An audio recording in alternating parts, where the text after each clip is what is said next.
First of all, I think Mike did a great job with his effort, but for a majority of the exercises, still needs to kind of pay attention to his pace and his form.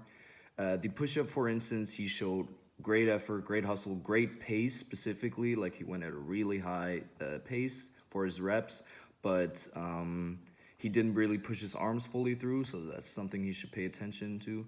For the Versa climber, I thought he showed great effort, but I would like him to go a little faster and keep the pace consistent as well.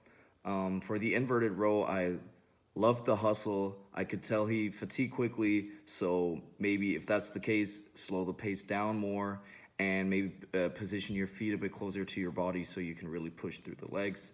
For the one arm bench press, I think the form was really good, but he kind of moved the dumbbell a bit too quickly down, so he should really try and slow it down. And for the one arm bend over row, I think he had great pace, but he should really pay attention to the position of his back and try and keep it more straight.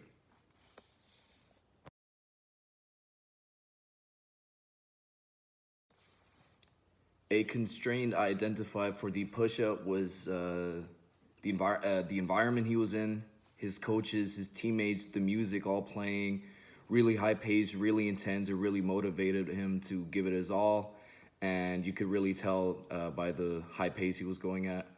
For the Versa climber, I identified the resistance as a task constraint that really obviously challenged Mike. He wasn't really keeping the pace consistent. He was even, it seemed like kind of slow.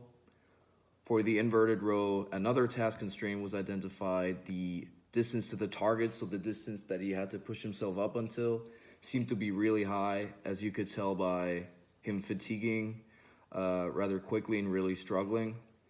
For the one arm bench press, I identified an environmental constraint, which is more specifically the coaching this time, who really gave him cues and instructions along the way, and he really made the adjustments, so that really helped him out. For the one arm bend over row, I noticed another task constraint, which is the load of the dumbbell, which really seemed to really push Mike and really be very challenging for him, as you could tell by the form of his back was sort of struggling a bit. So you could kind of tell that the load for him specifically was rather heavy than light.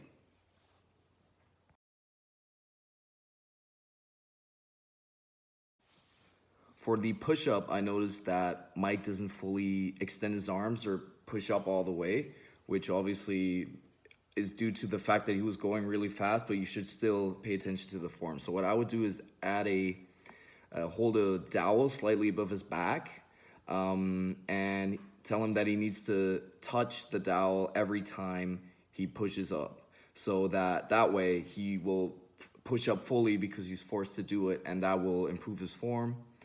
For the Versa climber, I noticed that his pace was sort of slow, kind of inconsistent. You could tell it was slowing down. So what I would do is I'd add a heart rate monitor that connects to the Versa climber and set a goal heart rate that he needs to stay at, and that way his pace will stay consistent. For the inverted row, I noticed that obviously his feet were kind of far away, which I think is one of the reasons why he was fatiguing quickly and struggling, because he lacked some of the energy that came from his legs in order to push himself up. So I would bring his feet slightly closer to his body so he can fully push through and increase his number of reps and create a greater force. For the one arm bench press, I noticed that Mike was was kind of fast going down with the dumbbell. So in order to get more hypertrophy and push him even harder, I would tell him to slow down, and every time he goes down, take 3 seconds and then go up as quickly as he wants, because it's really about going down, and that will challenge his stability even more and therefore improve it as well. And last but not least, for the one arm bend over row, I noticed that the position of his back wasn't really straight. So I would place a dowel on his back and ask him to remain 3 points of contact, so his head, his upper back, and his lower back. And that will improve his form and prevent injury risk because it really challenges his muscles instead of tendons and ligaments.